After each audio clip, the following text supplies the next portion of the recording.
Bonjour et bienvenue sur Éveil et Ikigai, le podcast qui vous éveille vers votre vraie nature.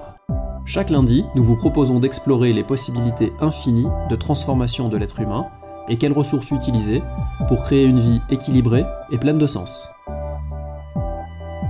Je suis Kostas Aspiotis, coach professionnel, praticien en hypnose ericksonienne et formateur. Et moi, je suis Anthony Ada, praticien certifié en PNL, mentor et formateur spécialisé dans l'ikigai. Dans ce podcast, nous allons vous accompagner dans toutes les étapes de votre voyage de transformation. Alors, êtes-vous prêts? Salut tout le monde, salut Anthony. Salut Costa, salut tout le monde. Alors, j'espère que vous allez bien depuis la semaine dernière. Et oui, et on se retrouve aujourd'hui pour notre premier épisode officiel. Oui, voilà, champagne. Non, pas maintenant. Après, plus tard. à la fin. plus tard. Alors, de quoi on va discuter aujourd'hui Alors aujourd'hui, moi, c'est un sujet qui me passionne particulièrement en ce moment. C'est les pensées, nos pensées. Oh là là. Ce qui se passe dans notre tête, là. Ah oui, c'est intéressant ça, bien sûr. Commence alors que tu veux partager quoi avec nous? Déjà, un chiffre. C'est bien de commencer par un chiffre. Parce que le cerveau, il aime bien ça. Il se raccroche à ça. Alors un chiffre, 60 000. À votre avis, qu'est-ce que c'est ce chiffre? C'est pas des zéros, hein? C'est pas des euros, non. Des euros, non. Okay. Non, pas encore, bientôt. 60 000, c'est en moyenne le nombre de pensées qu'on a chaque jour. 60 000 pensées. Alors ça peut être un peu moins pour certains et beaucoup plus pour d'autres. Exactement, oui. Et ce qui est terrible, c'est que sur ces 60 000 pensées, une grande partie sont des pensées négatives. Parce que on a, je généralise, c'est un peu tout le monde, cette tendance à ruminer. On est dans une société où on rumine de plus en plus. En plus, avec toutes les informations qui sont bombardées sur les réseaux sociaux, les médias, etc., on nous envoie en plus du négatif, qu'on en bouffe toute la journée tous. Enfin, moi, j'évite. Eh bien, ça alimente ces ruminations qu'on a presque tous, en tout cas, et à se dire aussi, à voyager dans le temps. C'est magique, le cerveau.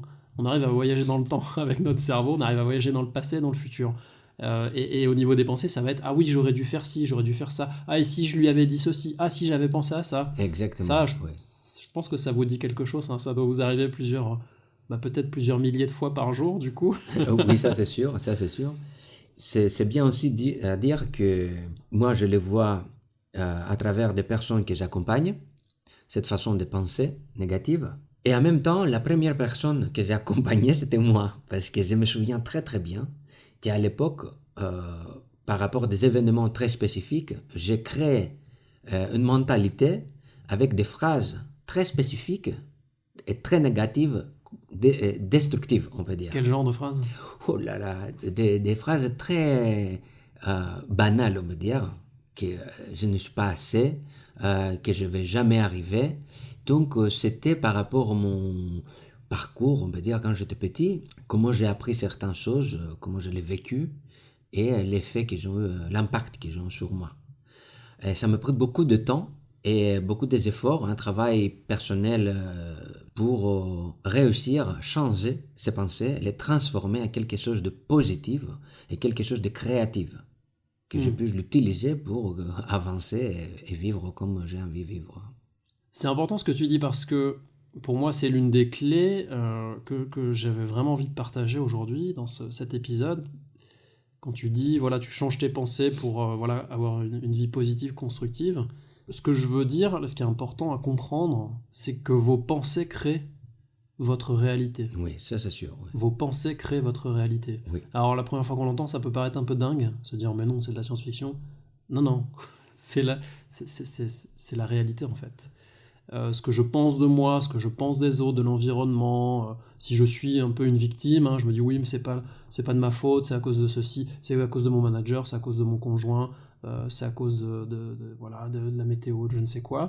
Oui, c'est vrai. C'est vrai. Moi, ce que j'ai envie de dire, c'est que quoi que vous croyez, c'est vrai. Vous devenez. Ouais, Quoi que vous croyez, ça devient pour votre vous, réalité. oui. Et c'est vrai pour vous, effectivement, c'est votre réalité. Parce que c'est bien partagé que noter et partager, ou partager et noter, c'est que la science elle nous confirme maintenant que ça marche comme ça, comme tu as déjà dit. Parce que le cerveau, il ne fait pas la différence entre le futur, le présent et le passé. Il les voit tout comme le présent, maintenant. Si je vais penser que je ne vais pas arriver, il va le voir comme la peur. Il va prendre des messages soit de nos passés, soit de notre corps par rapport à un événement, une mémoire et tout ça, et il va créer une stratégie pour ne pas arriver. Pourquoi? Parce que c'est pas pour... c'est plutôt... Ok, je vais essayer de le dire différemment. Notre cerveau est là pour nous protéger, de ne pas mourir. Depuis la nuit des temps. Exactement. C'est ce qui nous a sauvés des Voilà. dinosaures, des bêtes sauvages en tout cas. Exactement. Donc c'est pour manger, et reproduire, et bien sûr vivre le plus longtemps possible. C'est ça. Si je vais préparer quelque chose dans ma tête qui semble dangereux pour ma vie, il va créer une stratégie pour que je n'arrive pas, pour que je reste dans ma zone de confort, pour que je suis bien en sécurité, peut-être pas heureux, mais en vie. Donc, peut-être que le cerveau même va tirer de mon passé une phrase qui va me freiner. Et si cette phrase, elle va être utilisée assez régulièrement, ça devient une mentalité, une façon de penser régulière. Donc imaginez qu'on a plusieurs phrases de même type, on est bien dans la zone de confort, bien verrouillé là-bas. Hein. Et moi, c'est ce que j'appelle le confort inconfortable. Exactement, en fait, oui, c'est ça. Parce qu'effectivement, c'est une zone de confort, c'est ce qu'on connaît, c'est la réalité qu'on connaît, mais pourtant, on n'est pas bien dedans. Oui. On n'est pas bien dedans, mais on y reste, parce qu'effectivement, on se crée cette réalité à force de se répéter toujours les mêmes choses. Oui, oui. Bien sûr, c'est pas juste les corps, c'est les ventres aussi, parce que la science nous confirme aussi, que depuis très longtemps, hein, que le ventre, c'est le deuxième cerveau, et peut-être le premier cerveau. Parce que, imaginez par exemple, quand vous voyez une personne qui vous l'aimez, hein, d'abord vous sentez quelque chose à votre cerveau, à votre ventre. Et oui, on parle de papillons dans le ventre. Exactement, ça, oui. Donc d'abord, ils ont le papillon, ils vont faire un petit tour, et après, ils vont monter vers le cerveau pour donner le reste des messages et créer les actions nécessaires pour approcher cette personne. Ouais. Vous trouvez les mots de parler, parfois. Ouais. D'accord. Donc, c'est important de faire attention à ce qu'on mange, alors. Si c'est notre cerveau. Ah, mais oui, bien sûr. On en parlera une autre fois. Oui, on a préparé déjà un sujet. Alors, moi, j'ai envie de parler des pensées négatives. Oui. Parce que, voilà, on en a beaucoup, comme je le disais, pour la plupart d'entre nous. Et ce que j'ai envie de vous dire, c'est les pensées négatives, quand elles arrivent, il ne faut pas chercher à les bloquer. Il faut pas? Oui, il faut pas. Oui, je dis il faut parfois. C'est important de ne pas chercher à les bloquer ou faire comme si elles n'étaient pas là. Ça, c'est encore pire, en fait, de faire ça. C'est encore pire. Donc, c'est important de les accueillir. Dire, ok, tiens, il y a des pensées négatives qui arrivent, je les accueille, je les laisse venir. Et puis surtout, moi, c'est un déclic que j'ai eu, hein. C'est une prise de conscience, et on espère que vous en aurez en nous écoutant. C'est de comprendre, quand ça arrive, comprendre que vous n'êtes pas vos pensées. Alors on disait tout à l'heure, vos pensées créent votre réalité, mais ce qui est important aussi, c'est de faire la distinction et de se dire, notamment sur des pensées négatives, vous n'êtes pas vos pensées négatives. J'ai eu un déclic, moi, quand j'étais, il y a quelques années, c'était l'été, j'étais dans la piscine, je me souviens, j'étais tout seul. Ah, c'est bien. Un après-midi au soleil, il faisait chaud, et j'étais là sur le matelas gonflable. Et moi, j'ai du mal, hein, quand je fais rien, j'ai des milliers de pensées qui arrivent, dont beaucoup de pensées négatives, hein, en tout cas à l'époque. Ça veut dire des pensées de culpabilisation? Oui, je devrais faire ci, je devrais faire ça, et j'avais pas pensé à ci, et je suis pas assez cela, ça, ouais, plein de pensées comme ça. Plein de pensées comme ça. Et j'ai eu un déclic ce jour-là, c'est venu comme ça, mais parce que voilà, j'y travaillais déjà depuis un moment, et ça a décanté. Et sur mon matelas gonflable dans la piscine, je me suis dit, tiens, je vais faire un jeu. Moi, c'est souvent quand je mets du jeu qu'il y a des déclics, hein, des gros déclics. Je vais faire un jeu, je vais regarder les pensées négatives arriver, là, comme ça, là, et je vais sortir de mon corps, en fait. Et je vais les regarder arriver, je vais les observer. Et c'est là où j'ai eu le déclic que c'était bien quelque chose qui était indépendant de moi, c'était pas moi, mes pensées négatives. Et je les ai vues arriver, et je suis allé plus loin même, j'en ai ri, en fait. Je rigolais de toutes les pensées qui arrivaient, pour dédramatiser aussi, vraiment. Donc j'ai fait ce double exercice de sortir de mon corps, d'observer, dissocier. Vraiment de dissocier. Je ne suis pas ces pensées négatives. Elles arrivent, je les empêche pas d'arriver, je les regarde passer, je rigole, je prends de la distance, et je dédramatise, vraiment. C'est un petit exercice. C'est très bien, je vous merci conseille pour de les faire. partages. Ça m'a vraiment Oui. beaucoup aidé à cette époque-là où j'avais encore, je mélangeais et je m'identifiais beaucoup à mes Oui. pensées négatives. Mais c'est très bien. Et pour vous qui nous écoutez maintenant, si vous avez une piscine, on est bientôt novembre, bien sûr, ça va pas faire très beau. Mais si vous avez une piscine ou dans votre chambre ou Dans la baignoire. ailleurs, oui, dans la baignoire, bien sûr, vous pouvez essayer la même chose qu'Anthony pour regarder vos pensées différemment, par un autre point de vue. C'est ça, c'est ce qu'on a envie de vous proposer Voilà.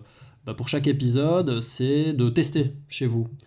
Et donc aujourd'hui, c'est de faire l'exercice dont Costa a parlé juste avant, c'est de prendre un papier, un crayon, un stylo. C'est bien de le faire à la main plutôt que sur votre téléphone, sauf si vraiment vous n'avez pas le choix. C'est mieux quand vous écrivez, les choses sortent différemment. Et de noter dès que vous avez une pensée négative, donc vous pouvez le faire pendant 1 minute, 30 secondes, 1 heure, une journée, comme vous voulez, il n'y a pas de contrainte. Et de noter toutes les pensées négatives qui viennent. Et encore une fois, sans les bloquer, sans les filtrer, sans censurer, c'est important ça. Exact. Sans vous juger surtout, sans vous juger. Et de les noter, et puis de faire cette deuxième étape, de tester, d'essayer pour voir si vous y arrivez, ça peut être difficile au début, de transformer une par une, ou quelques-unes, ou une seule pour commencer, de ces pensées négatives en pensées positives. Par exemple, je dis n'importe quoi, une pensée qui pourrait venir « je suis nul, j'y arriverai jamais », de transformer ça en « je suis capable et je peux y arriver en apprenant ou en me formant ». Ça peut être déjà un début.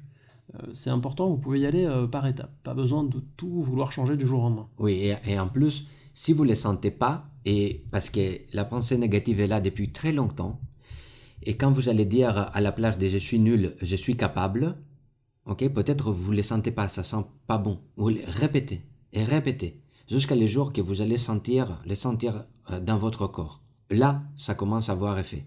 Mais déjà de les répéter, et ça peut créer des changements, des transformations.